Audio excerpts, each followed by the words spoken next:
짧은 소감이나 질문이 있으신 분 계신가요?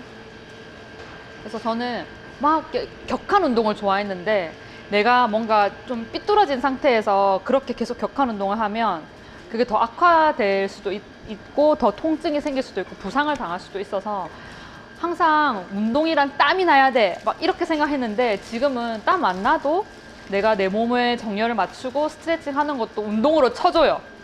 그걸 운동 시간으로 쳐주고 내가 운동하기 너무 싫고 땀 흘리기도 싫고 이러면 하루에 10분 15분 스트레칭이라도 하면 그게 내 몸을 위한 시간이니까 저는 애기들 딱 재우자마자 바로 매트 펴서 그냥 스트레칭하고 요가하고 하거든요. 그 시간이 운동 시간으로 저는 간주해줘요. 오늘 운동했어 이렇게. 그래서 운동하기 힘드시더라도 이렇게 간단한 스트레칭이라도 해주시면 너무 정말 건강에 더 도움이 될 것 같습니다. 필라테스랑 요가랑 다른 점이 뭘까요? 근력 위주고. 그러니까 요가는 이제 스트레칭을 많이 하고 좀 이제 릴렉션, 이완하고 또 정신적으로 수련하고 그런 거라고 보면 필라테스는 이완도 있지만 수축도 있어야 돼요. 그게 균형이 되게 중요해요. 오늘도 제가 이렇게 이완했지만 강화되어야 되는 근육은 또 강화를 시켜야 하기 때문에 근력 운동도 같이 하는 거예요. 그래서 요가도 좋고 필라테스도 좋아요. 좋아서 내가 좋아하는 운동을 좀 하면서 정렬을 맞추는 시간이 굉장히 중요한 것 같습니다. 저는 골반 불균형이 되게 심했거든요. 이렇게 우리 기본 자세로 앉았을 때 한쪽 무릎이 훨씬 더 많이 올라가고 이렇게 다리 겹쳐서 내려가는 거 했을 때 한쪽은 아예 안 되고 그랬었어요. 근데 오히려 첫째 출산하고 나서 조리를 잘 한다고 해야 되나? 네, 그래서 조금 느슨해졌던 몸을 다시 바르게 정렬하고 하니까 훨씬 몸이 더 밸런스가 맞아지더라고요. 그래서 골반이 불균형했던 게 밸런스가 맞아지면 오히려 순환도 잘 되고 더 살도 잘 빠질 수 있어요. 라인이 달라져요. 그래서 몸무게가 중요한 게 아니라 내 정렬하고 순환이 되게 중요하구나 생각이 들었어요.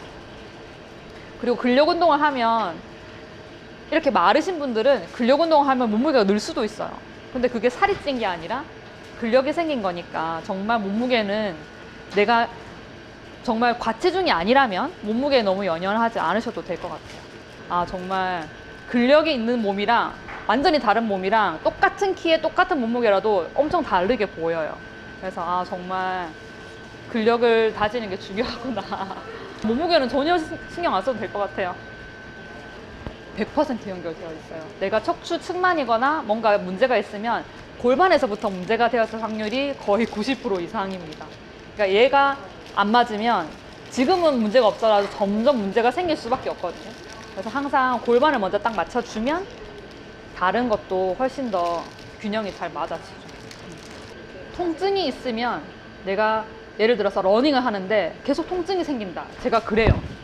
러닝하는 거 되게 좋아해가지고 막 그 마라톤 뛰고 그랬는데 한 번은 허리가 아프고 한 번은 무릎이 아프고 한 번은 발바닥까지 아픈 거예요.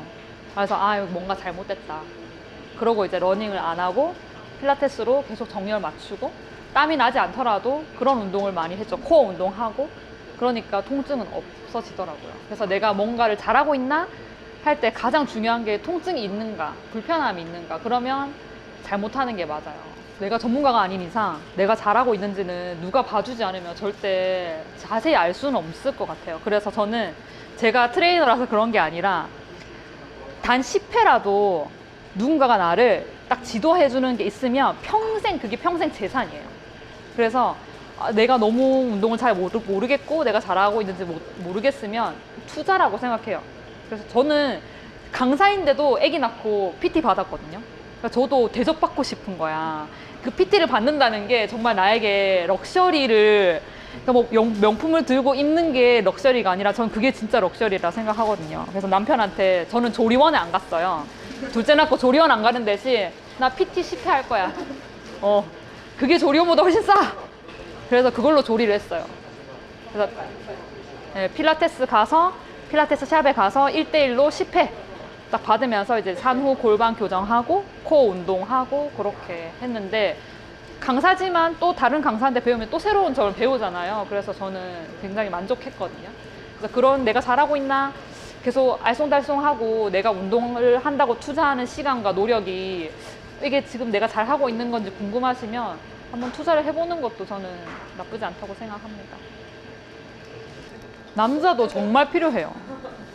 남편이 좀 자각을 하고 해야 되는데 남자들이 막 격한 운동 좋아하는 분 많잖아요. 그렇게 격한 운동 좋아하는 사람일수록 그만큼 또 풀어주는 시간도 필요하거든요. 남자들 필라테스 하는 거 영상 보셨어요? 원래 필라테스가 남자애가 개발한 운동이거든요. 남자들 필라테스 하는 거 보면 진짜 멋있어요. 코어 딱 잡고 정렬 딱 잡고 하는데 진짜 그게 진정한 힘이고 진정한 이렇게 뭐라고 해야 되지? 몸을 위한 운동? 근데 내가 막 취미로 격한 운동 좋아하시는 분들은 뭔가 요가나 필라테스에 대한 편견이 있어, 남자들은. 아, 그런 거는 운동도 아니야. 너무 쉽잖아. 이렇게 생각하시는데 내가 딱 남편한테 시켜봤거든. 롤다운, 롤업을 시켜봤어요. 딱 이제 똑바로 앉아서 슉 누웠다가 슉 일어나는 거 시켜봤는데 못 일어나는 거야. 내가 다 보여줬어요. 남자가 하는 거. 여자가 하는 거 보여주면 쟤네는 유연하니까 잘하지 할까봐 남자가 하는 거 딱 보여주면서 야, 이 동작 한번 해보려니까 쉬워 보이네 하고 이렇게 안 되는 거야. 그런 걸 좀 보여주면 자극받을 수도 있어요. 남자가 필라테스 하는 거 보여주기. 이렇게 운동에 대한 이야기 해봤는데 제가 이 책을 읽고 되게 도움이 될 만한 내용을 발췌를 해왔어요. 특히나 이제 여성들에게 도움이 될 만한 내용을 발췌를 했는데 여기서 채식 비건에 대해서 알고 계시거나 지향을 하시는 분들도 있지만 또 그런 거에 대해서 잘 모르시는 분들도 있을 텐데 그런 모르시는 분들을 위해서 조금 더 왜 동물성 식품이 몸에 해로운지 왜 그렇게 말하는지 좀 설명이 될 만한 내용도 포함을 시켰거든요. 그래서 보면 모유가 최고의 음식이라고 하지만 또 모유가 환경 호르몬이 되게 수치가 높다. 그래서 차라리 분유가 낫다. 뭐 모유를 먹으면 애들이 잘 안 크고 뭐 황달이 오고 밤에 잠을 길게 못 자고 너무 배가 빨리 꺼져서 애들이 잠을 깊게 못 자니까 자기 전에는 분유를 먹여라. 뭐 그런 이야기들이 많아요. 근데 과연 분유가 소젖이 안전할까? 과연 모유보다 더 좋을까? 그런 의문을 가지게 되었고 모유에서 환경 호르몬이 나온다는 것은 팩트예요. 모든 사람에게서 나오는 건 아니지만 이렇게 이 책에도 좀 더 자세하게 나와 있는데 그런 조사를 했을 때 환경 호르몬이 검출이 되었다고 합니다. 그러면 소의 젖은 환경 호르몬이 검출이 안 될까요? 더 많겠죠. 그래서 이거는 모유의 문제가 아니라 우리 환경의 문제인 것 같고 사람이 환경 호르몬에 노출될 정도면 공장식 축산을 당하고 있는 소는 훨씬 더 노출이 많이 되겠죠. 그래서 저는 최선이 모유라고 생각을 하는데 출산이 계획이 있으시거나 그러신 분들은 어떻게 하면 내 모유를 좀 더 건강하게 만들 수 있을지 디톡스에 대한 이야기도 나오고요. 이 디톡스에 대한 얘기를 읽어보면 제로 웨이스트가 또 환경에도 좋지만 내 건강에도 좋은 것 같아요. 이런 이제 일회용 컵이나 뭔가 플라스틱에서 나오는 그런 환경 호르몬이 소량이지만 우리 몸에 축적이 되기 때문에 이렇게 자기 텀블러에 담아 먹는 것 그런 습관들이 환경에도 좋지만 우리 몸에도 좋기 때문에 적극 권장하는 바입니다. 저 박람회에서 비건잉 텀블러 사가지고 되게 잘 쓰고 있거든요. 이게 또 팔더라고요. 그래서 텀블러 항상 이렇게 들고 다니는 게 항상 까먹고 그러잖아요. 그냥 항상 가방에는 얘를 넣고 다닙니다. 그래서 뜨거운 물이 이게 뭐 플라스틱이나 이렇게 닿으면 안 좋으니까 그런 환경 호르몬에 대한 얘기를 했고 그 다음에 이 뒤에 보면 이제 자연 식물식을 지향하는 비건을 저는 하고 있는데 그러면 부족할 거야 라고 사람들이 흔히 말하는 그런 칼슘, 비타민 B12, 오메가3, 비타민 D 그리고 비타민 C까지 그런 거에 대한 진실을 알려줬고 요약하자면 보충제를 통해서 특정 영양소를 받는 것이 불필요할 수 있다는 게 이 이희철 박사 저자의 의견입니다. 저도 일부 동의를 하고 제가 실제로 둘째 임신을 했을 때 저는 채식을 하는 상태에서 임신을 했거든요. 그래서 계속 임신 중에도 자연식물식을 계속 했습니다. 엽산 보충제 같은 경우는 먹지 않았고요. 엽산이 풍부한 게 다 식물에 있기 때문에 엽산은 먹지 않았고 뭐 칼슘이나 그런 다른 보충제도 먹지 않았는데 철분은 먹었어요. 임신 이제 출산에 임박했을 때 이제 혈색소 수치가 어느 정도 이하이면 출산을 했을 때 혹시나 벌어질 응급 상황에 대비해서 조금 혈색소 수치를 올리는 것을 권장을 하거든요. 그래서 이제 내가 제왕절개를 할 거라면 그게 훨씬 더 높아야 되거든요. 그래서 저는 자연주의 출산을 계획을 하고 있어서 정말 마지막에만 조금 철분 보충제를 먹고 혈색소 수치가 평균보다, 그러니까 그분들이 만약을 위해서 높여야 하는 그 수치까지 올라가지 못했지만 자연주의 출산으로 아이를 낳았고 출혈도 없었고 해서 아무런 문제가 없었고 빈혈 증상도 없었고 해서 괜찮았어요. 그런데 철분이 풍부한 자연식물식을 섭취하려고 되게 많이 노력을 했어요. 그래서 그런 이야기도 담겨 있거든요. 그래서 사 쪽에 보시면 영양소별 식품 함량이 있어요. 이걸 보고 그냥 같이 토론하고 아이디어를 주고받는 시간이 있으면 좋을 것 같아서 해봤습니다. 첫 번째는 칼슘이에요. 칼슘은 대부분 우유에서 많이 얻는다라고 통념이 있잖아요. 근데 우유에는 칼슘이 많아요. 하지만 칼슘뿐만 아니라 동물성 단백질, 과도한 동물성 단백질과 지방, 그리고 환경 호르몬, 성장 촉진제, 항생제 등 여러 가지 건강에 나쁜 성분도 많기 때문에 자연 식물식에서 칼슘을 높일 수 있는 식물을 보시고 여기서 내가 데일리로 먹을 수 있을 만한 반찬, 그런 아이디어가 있으시면 그냥 자유롭게 소개하면 좋을 것 같아요. 내가 평소에 잘 먹는 음식이라든지 이런 거 만들어 먹으면 되겠네, 아이디어라든지. 미세 플라스틱이나 중금속을 보면은 큰 물살이보다는 작은 물살이가 낫다고 하는데 멸치에 콜레스테롤이 엄청 많대요. 네, 콜레스테롤이 많아서 여기도 한국 사람들이 육류 섭취가 다른 서양 국가들에 비해서 덜한데 콜레스테롤 수치가 되게 높은 사람들이 있는 거예요. 그래서 이제 조사를 해봤더니 생선을 몇 끼 먹는다든지 멸치를 많이 먹는 경우가 많다고 해서 그런 그 멸치에는 칼슘만 들어있는 게 아니니까 그런 여러 가지를 또 고려하면 또 식물에서 좀 안전한 칼슘을 얻을 수 있을 것 같아요.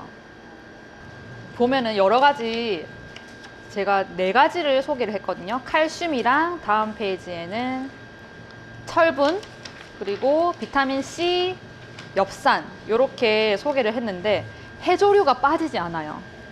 해조류가 빠지지 않고 아까 이제 강성미 원장님께서 미역은 정말 좋다고 하셨잖아요. 그래서 미역이라든지 뭐 다시마, 톳, 김 이런 해조류들이 거의 빠지지 않고 등장하는 걸 보아하니 얘네들은 슈퍼푸드야. 그래서 저는 해조류를 꼭 몇 끼 포함시키려고 노력을 하거든요. 그래서 해조류를 좀 다양하게 맛있게 섭취할 수 있는 방법, 미역국만 먹으면 질리니까 그런 또 아이디어가 있으면 또 얘기 나누면 좋을 것 같아요. 김 뿌려 먹기? 저는 밥을 아예 지을 때 자연드림에 밥에 뿌려 먹는 톳이 있어요. 건톳. 그거를 그냥 한 스푼 넣고 밥을 짓거든요. 현미밥을 지을 때 그냥 걔를 넣어서 그러면은 톳을 밥이랑 같이 먹을 수 있어서 좋을 것 같아요. 약간 바다의 향이, 코끝을 스치는 바다의 향이 나요. 저는 좋아하는데 또 싫어하는 사람도 있을 것 같긴 해요. 톳 두부무침 하면 걔네들이 궁합이 되게 잘 맞는데요.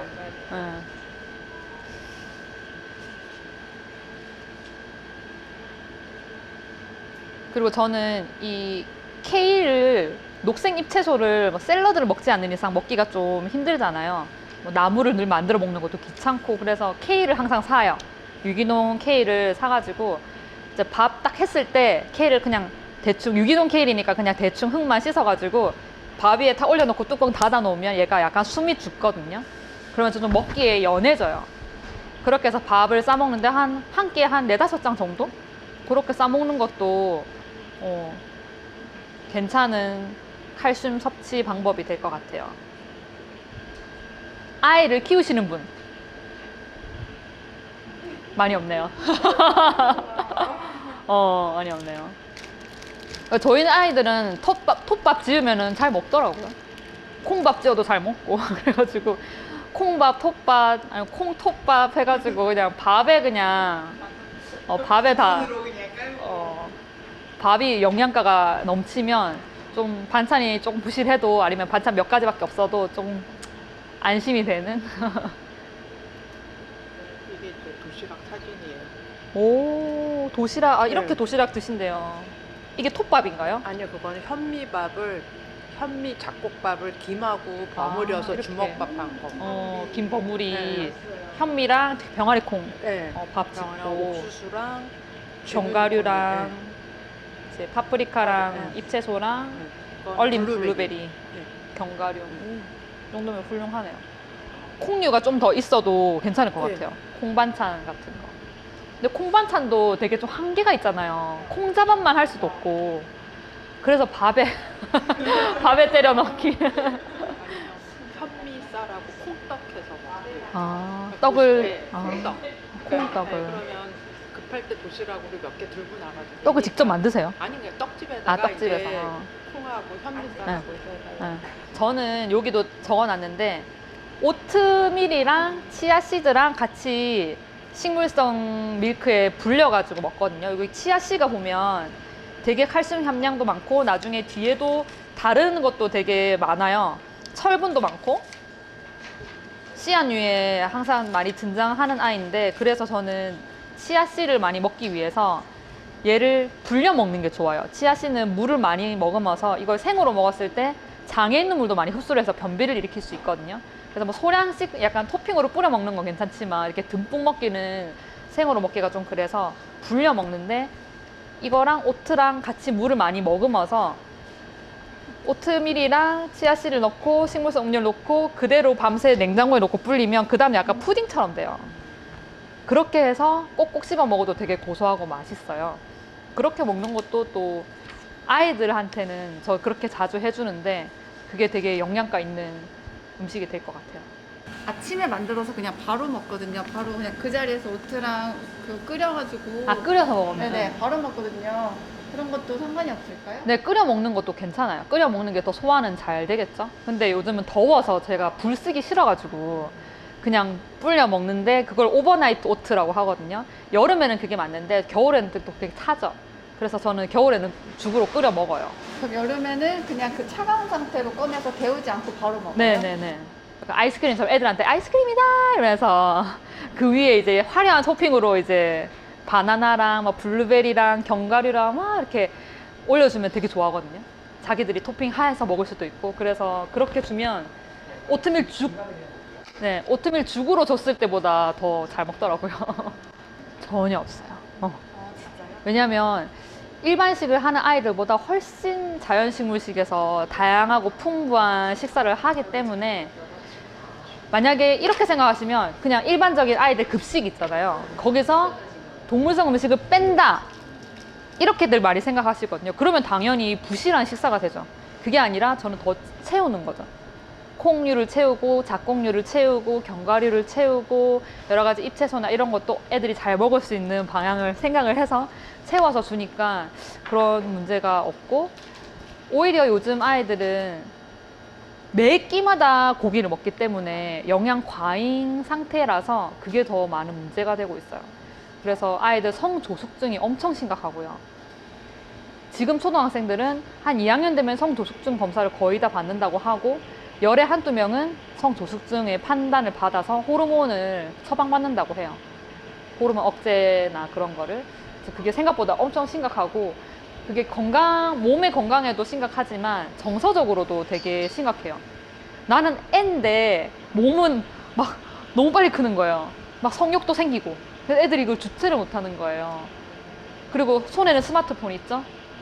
엄청 애들이 학업에 집중을 할 수가 없는 상태가 되어버리는데 그게 걔네들 잘못이 아니라 여태까지 먹어온 과도한 동물성 식품 때문에 성장이 촉진되어서 그런 현상이 일어나거든요. 그래서 고기를 먹는다면 사실 하루에 한 끼도 차고 넘친다고 생각할 수 있는데 몇 끼를 먹는 게 문제인 것 같아요. 그 뒤에 넘겨보시면 철분이 있어요. 제가 임산부 때 많이 고민을 했던, 원장님도 좀 팁을 주시면 좋을 것 같아요. 원장님이 이제 더 전문가시니까. 철분을 자연식물식으로 잘 먹을 수 있는 게 어떤 건지 제가 이 표를 보고 고민을 해봤거든요. 그래서 밥을 지을 때 콩도 넣고 톳도 넣고, 반찬으로는 뭐 건나물류랑 김 넣고, 오트밀 넣을 때도, 오트밀 끓일 때도 이제 견과류나 씨앗류를 이렇게 풍부하게 해서 먹고, 그렇게 했는데, 또 어떻게 하면 철분을 많이 먹을 수 있을까요? 또 여성들이 생리도 하고 하면 철분이 부족해질 수도 있고 빈혈이 있는 사람들도 있잖아요. 여기 보면 철분 제일 높은 게 뭘까요? 건톳 나오죠. 톳밥. 아니면 아예 톳을 무쳐가지고 그렇게 먹으면 더 많이 섭취할 수 있겠죠. 톳이랑 두부 무침. 저는 톳으로 장아찌도 만들어봤어요. 그래서 간장이랑 식초 베이스에 장아찌 만들어서 그냥 이만큼 한 움큼씩 그냥 반찬으로 먹었거든요. 그것도 되게 상큼하고 맛있었어요. 네, 톳이 정말 슈퍼푸드. 그리고 이 김을 먹을 때도, 김이 되게 애들도 되게 잘 먹잖아요. 근데 조미김보다는 그냥 마른 돌김 이런 거 사면 그래도 조미 안 됐는데도 우리 애들 이게 잘 싸 먹더라고요. 그래서 그런 것도 조미 안 된 걸 먹어버릇 하면 애들도 잘 먹을 수 있을 것 같은데, 이 딱 도시락 김으로 나오는 그 바삭바삭하고 짭짜름한 그게 맛있긴 하잖아요. 근데 좀 귀찮더라도 이렇게 큰 김 사서 잘라가지고 밀봉해서 보관하면 뭐 몇 장씩 꺼내 먹으니까 괜찮더라고요. 미역국. 제가 미역국을 만들면 우리 애들이 막 흡입하거든요. 일단 미역국 끓일 때 채수를 내는데 다시마랑 마른 표고버섯을 우려놔요. 우려놓고 이제 그거를 베이스로 쓰고. 네? 그냥 뭐 오래 밤새 불리면 더 맛있겠죠. 근데 급할 때는 그냥 한 2시간만 해도 괜찮아요. 아니면 오늘 저녁에 할 거다 하면 아침에 불려놓고. 그러고 미역은 너무 많이 불리지 말고 살짝 한 5분 10분만 불렸다가 꼭 짜가지고 이제 한번 볶아요. 근데 참기름 넣고 볶잖아요. 근데 참기름이 발열점이 낮아서 이게 타면서 안 좋은 이제 성분이 나올 수 있어서 식용유랑 참기름이랑 반반 섞어요. 그러면 발열점이 약간 올라가거든요. 그래서 살짝 볶은 다음에 그거 채수 냈던 거 넣고 끓이는데, 이게 채수를 넣을 때 한 절반 정도 넣어서 끓여서 좀 내다가 또 절반 넣고, 이게 되게 중요하더라고요. 그러면 좀 더 국물이 더 진하게 우려 나와서. 그렇게 하고 이제 간은 천일염, 국간장, 이렇게 간장으로 먼저, 간장이 더 저염이에요. 그래서 간장으로 먼저 간을 하고 모자란 간은 조금 소금으로 하는데, 소금으로 거의 보충 안 하거든요. 그러니까 소금에 절여 있는 미역이나 이런 해조류는 소금 간보다 간장 간이 더 좋아요. 더 맛이 더 좋아져요. 그렇게 해서 하고 마지막에 애들 먹기 전에 들깨 해서 조금 더 지방 함량과 영양가를 높여서 주는데, 저희 둘째가 막 미역을 막 이렇게 건져서 막 먹거든요. 되게 잘 먹어서 얘네들 철분 걱정은 안 해도 되겠군. 칼슘, 철분 다 풍부하니까 미역국을 채식으로 해도 충분히 맛있게 먹을 수 있어서, 저는 또 감자를 넣는 미역국도 있고 또 버섯을 좀 더 많이 넣는 버섯 미역국도 있고 해서 취향에 맞춰서. 선생님은 미역국 어떻게 만드세요? 그러니까 제가 책 홍보를 하는 건 아닌데, 제가 이번에 이시영 박사님하고 함께 책을 냈어요. 근데 그 책이 한국 전통식 비건 레시피 책이거든요. 근데 유기농 베이스로 했고, 사실 그 전통적으로는 들기름이나 이런 기름을 조금 넣어서 볶아서 어르신들은 하는데, 저는 물로 볶아요. 네, 물로 볶아도 충분히 맛이 나거든요.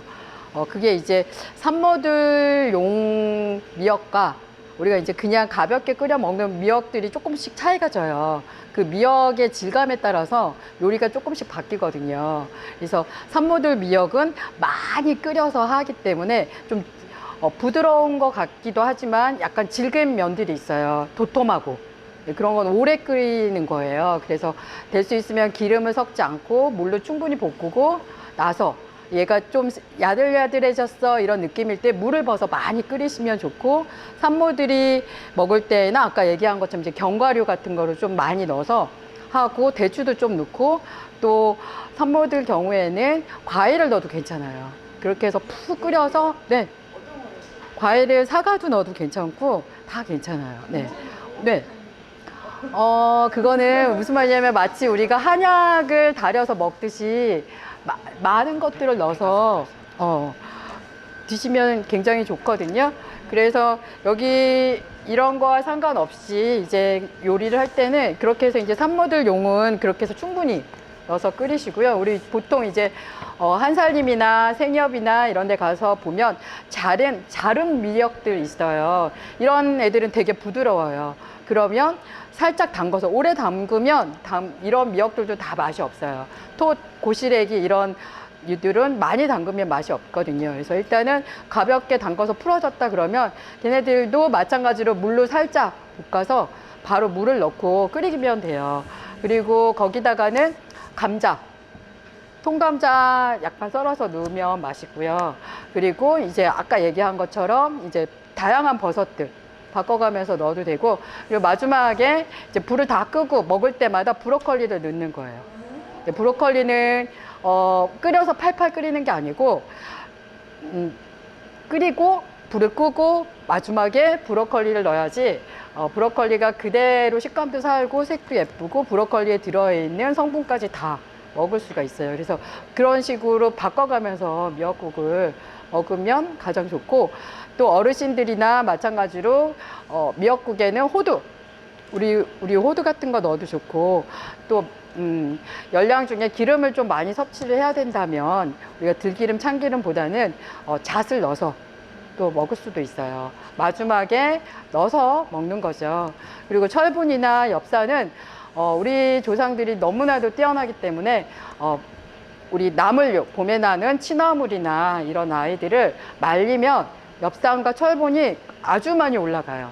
그래서 여러분들이 정말 약을 먹지 않더라도 충분히 나물류만 먹어도 우리가 철분과 엽산을 충분히 먹을 수 있거든요. 그 요리책을 왜 만들었냐면 이정 박사님이 우리 젊은 청년들이, 우리 요즘 젊은이들이 너무 나물을 안 먹고 이제 6.25를 거치신 분이시잖아요. 그래서 사라다를 너무 많이 먹는데요. 마요네즈에. 그래서 박사님과 함께 만든 거예요. 이 책을 박사님께서 이제 앞부분에 면역을 올리기 위해서 말씀을 하시고, 저는 그 면역에 맞춰서 이제 요리책이 나갔거든요. 그래서 나물을 많이 먹을 수 있게끔 했고, 그 나물을 많이 먹기 위해서는 책이 나왔어요. 네. 그 뒤에 책을 갖다 주시면 되는데, 이 나물을 많이 먹을 때는 된장에 무치면 맛있잖아요. 근데 우리가 이제 된장이 사실은 짜잖아요. 네, 짜서 그거를 저염으로 해서 먹으면 아까 얘기한 그 콩에는 단백질뿐만이 아니고 책 또한, 이게 책입니다. 이렇게 해서 네, 나왔어요. 그래서 단백질뿐만이 아니고 다양한 콩은 엽산, 철분, 비타민, 우리가 얘기하는 성분들이 다 조금씩 들어있어요. 충분히 고기, 우리가 공장식 축산이라고 하는 그런 것들을 사지 않고, 그리고 인스턴트 가공식품을 사지 않고 나면 식재료비가 다 줄어요.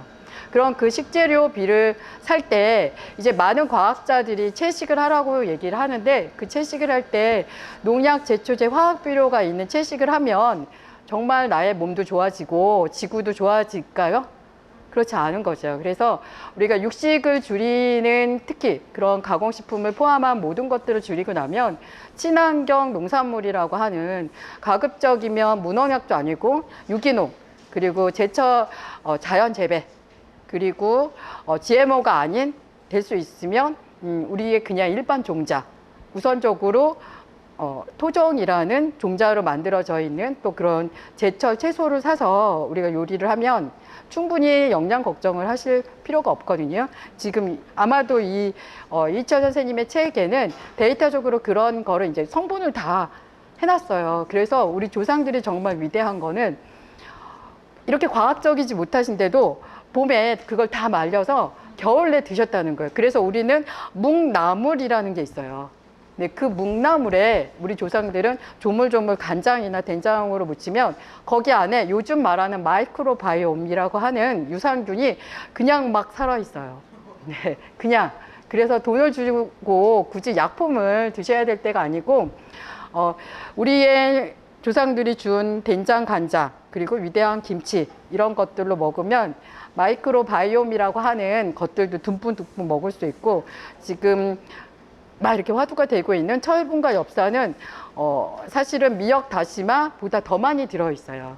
네, 그래서 충분히 나물 요리만 우리가 충분히 먹어도 병 안 걸릴 수 있는데 나물 요리를 너무 안 먹죠. 네. 그래서 그런 부분으로 일환으로 이렇게 밥상을 차리시면 영양소 부족으로 걱정할 일은 아마 없을 거예요. 이 현대인들은 어떻게 보면은 과잉 열량으로 비만이고 영양 실조죠. 네, 그러지 않을까 싶어요. 그래서 또 계속 말씀을. 그래서 조상님의 지혜에 대해서 말씀하셨는데 저도 이거 표를 제가 이걸 다 타이핑을 다 했어요. 제가 여기에 있는 거를 다 그냥 복사 붙이기 하면 되는데 너무 성의 없어 보일까봐 다 이렇게 예쁘게 타이핑을 다 했는데, 이걸 하면서 이제 숫자도 치고 이것도 치면서 와, 정말 우리 조상들이 진짜 지혜가 대단하다는 생각이 들었던 게, 철분이랑 비타민C랑 같이 먹으면 흡수율이 높잖아요. 그래서 철분이랑 비타민C랑 같이 어떻게 하면 같이 먹을 수 있을까 이렇게 봤거든요. 근데 우리나라 전통 음식에 얘네들을 그냥 섞어서 만드는 요리가 많은 것 같은 거예요. 엽산은 비타민의 일종이거든요. 비타민은 우리 몸에서 필요한 필수 영양소이기 때문에 왜 임산부들한테 권장을 하는 이유가, 이게 DNA를 만들고 세포 분열을 하는데 필요한 성분이래요. 그래서 이제 태아가 처음에 딱 이제 임신 초기에 태아가 만들어질 때 이제 그 세포 분열을 돕는 거죠. 그래서 필수 영양식품이라고 하고 권장을 하는데, 이게 엽산이 임산부에게 필수로 대두된 이유가, 현대 여성들이 워낙 가공식품을 먹고 엽산이 풍부한 채소를 먹지 않기 때문에 이 아이들이 세포 분열을 할 때 영양분이 부족해서 신경관 결손되는 선천성 기형아가 탄생하는 거예요. 그래서 보니까 이게 엽산 부족이다 해서 미국에서 엽산 보충제를 임산부에게 처방을 하면서 시작이 되었대요. 근데 여기 이제 엽산 풍부한 채소를 보면은 그냥 평소에 잘 먹을 수 있는 것들이거든요. 근데 이거를 안 먹는, 가공식품만 먹는 사람들에게는 부족할 수가 있고 문제가 될 수 있는 거죠. 근데 이제 이렇게 채소를 골고루 드시는 분들한테는 임산부는 물론이고 우리 보통 사람들에게도 엽산 부족은 걱정 안 하셔도 될 거예요. 그래서 저는 엽산 보충제 보건소에서 받은 거 그냥 다 다른 사람 들이맸거든요. 안 먹었어요. 그리고 약품 자체도 그냥 특정 영양분을 추출한 거라서 흡수율이 낮기도 하지만, 그 캡슐이나 그 알약을 그 모양을 만들기 위해서 사용되는 그런 것들도 우리 몸에 쌓이면 그렇게 좋진 않대요. 건강에 좋은 걸로 캡슐을 만들진 않을 거란 말이에요. 그래서 저는 육식을 할 때에 비해서 이제 코스트코 한번 가면 소고기 사고, 돼지고기, 닭고기 사고, 우유 사고, 치즈 사고 이러면은 막 30만 원 이렇게 훌쩍 넘었거든요. 달걀도 사고. 근데 그거를 안 사서 코스트코 멤버십을 해지를 했어요. 해지를 하고 이제 생협, 한살림 둘 다 멤버를 조합원을 해서 하는데 식비가 반으로 줄었어요.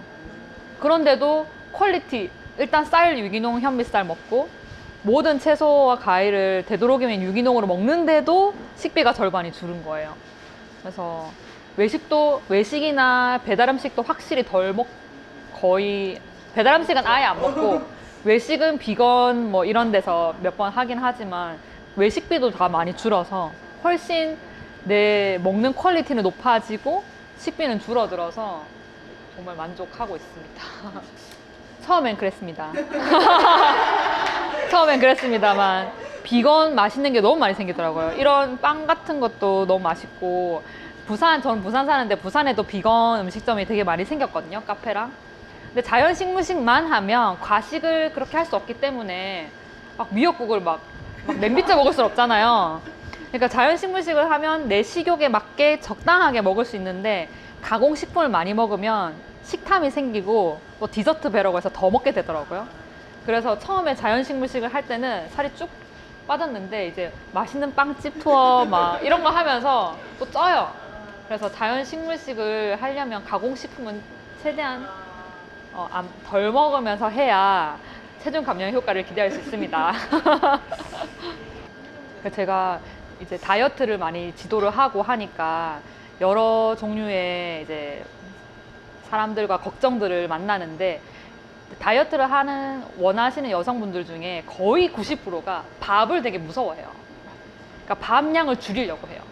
밥은 요만큼 먹고 나중에 막 디저트 막 빵 이만한 거 먹고. 그래서 차라리 저는 현미밥을 고봉밥으로 끼니 때 배가 부르게 확실하게 많이 드시면 간식에 대한 욕구가 확실히 많이 줄어들더라고요. 그래서 아니 그런 걸 먹을 바에 차라리 밥을 많이 먹으라고 말을 하는데 현미밥을 저는 이만큼 쌓아가지고 엄청 천천히 먹어요. 소 여물 씹듯이 거의 항상 어느 그룹에서 밥을 먹어도 제가 맨 끝까지 먹고 있거든요. 되게 끝까지 많이 먹어요. 많이 먹고 그러면은 조금 더 간식에 대한 욕구라든지 뭔가 입이 심심한 그런 게 많이 줄어들더라고요. 근데 끼니를 대충 때우거나 거르거나 그러면은 진짜 간식 폭발 막 빵 막 3-4개씩 막 먹고 그래요. 그래서 그게 오히려 칼로리가 훨씬 더 높고 또 만족감도 없으니까 밥을 평소에 많이 드세요. 맞죠? 밥을 많이 드세요. 그러니까 흰밥 말고 현미밥에 콩이랑 토도 넣어가지고 있잖아요. 밥을 많이 드세요. 그러면은 배가 확실히 부르면 좀 간식을 좀 줄일 수 있을 거예요. 비건 지향인 분들 그리고 비건인 분들께 많이 요즘 제가 말씀드리는 것 중 화두가 2가지가 있어요. 네, 그 첫 번째는 비건이거나 비건 지향인 분들이 첫째 제철에 나는 농산물을 사 드시라고 말씀을 드려요. 네, 잴 수 있으면 우리가 비건 지향인 분들은 그래도 그게 몸이 됐든 환경이 됐든 내가 어떤 부분에 있어서 윤리적이거나 같이 소비를 하고자 그런 삶을 선택하신 거잖아요. 저는 그걸 유기농 비건 라이프라고 이야기를 하고 있어요. 그런 삶을 살다 보면 이왕이면 내가 탄소 배출을 최소한 줄일 수 있는 걸로 생각해야 되는데 우리가 수입 농산물을 사기 시작하면 일단 거기서부터 푸드 마일리지라는 게 생기기 때문에 사실 우리가 비건이나 비건 지향을 하는 거에부터 조금 달리 볼 수 있는 거예요. 나는 비건이야 비건 지향이야 하는데 수입 농산물로 막 요리하고 계신 분들 많아요.